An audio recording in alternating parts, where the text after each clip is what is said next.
This is a demonstration of how to bark graft camellias. Now, bark grafting is done in the summertime, usually late summer. You want to have actively growing rootstock in order for it to work.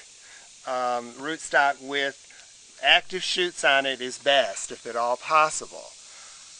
Now, we've chosen a rootstock here with a diameter of approximately 1 inch. It's best to have 1/2 to 1 inch diameter rootstock. And I'm going to saw it off rather than use clippers, because clippers tend to pinch the bark, and when you pinch the bark it will reduce your success rate. So I'm going to saw this plant off where the bark is smooth. Now that's the one thing that's important. You want to find an area that's smooth, free of blemishes and bumps, where you're going to actually perform the graft.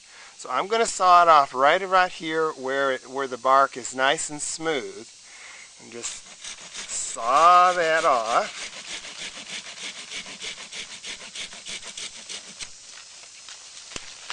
And remove that. Now I'm going to leave a feeder limb here, but I'm not going to leave quite as much as what's here. I'm going to just saw that off because it's kind of in the way. Just a little bit of live tissue. Then the next thing is to cut the bark where I'm going to graft it. I'm going to slit the bark I'm using a razor blade knife. I usually start about approximately 1.5 inches below the top of the stump, and I start from there and go up. And the reason I do it that way is it makes the cut straighter.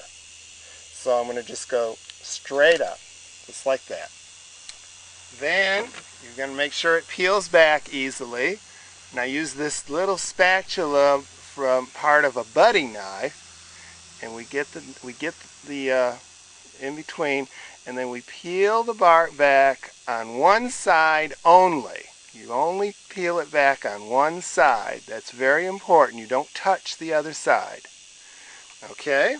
Then we prepare our scion that's going to slip in there. You want a piece of wood with a nice internode space that's straight, that's going to fit in there. We're going to cut it on both sides, and the first thing you do is you choose the side of the scion that you want up against what I call the unlifted bark, and you want it nice and straight.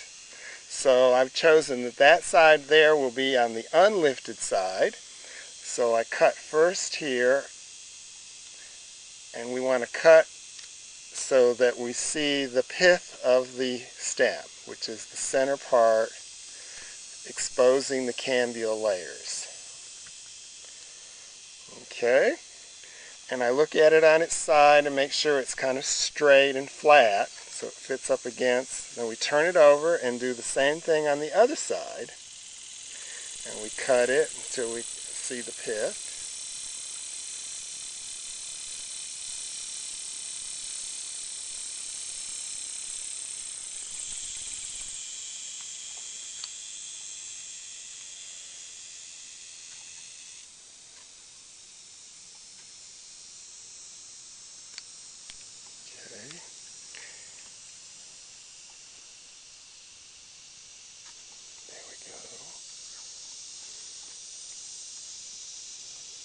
And again, you want it nice and smooth.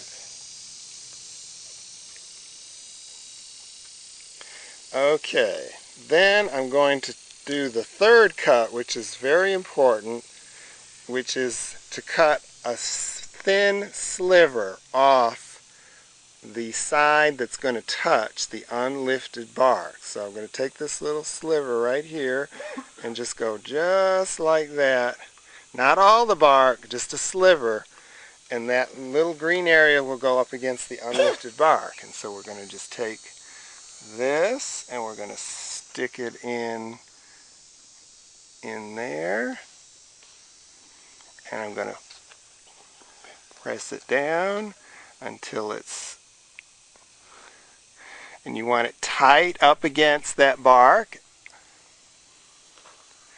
and that's good. And see, that little green sliver then is up against the unlifted bark, which is also green. So you've got green against green. Then what I like to wrap it with is this material called Coflex. And this Coflex is actually used for wrapping like injuries, and this particular is like for horses. And the reason I use it is that when you stretch it, it has little holes in it, and then this bark won't sweat during the hot summer days.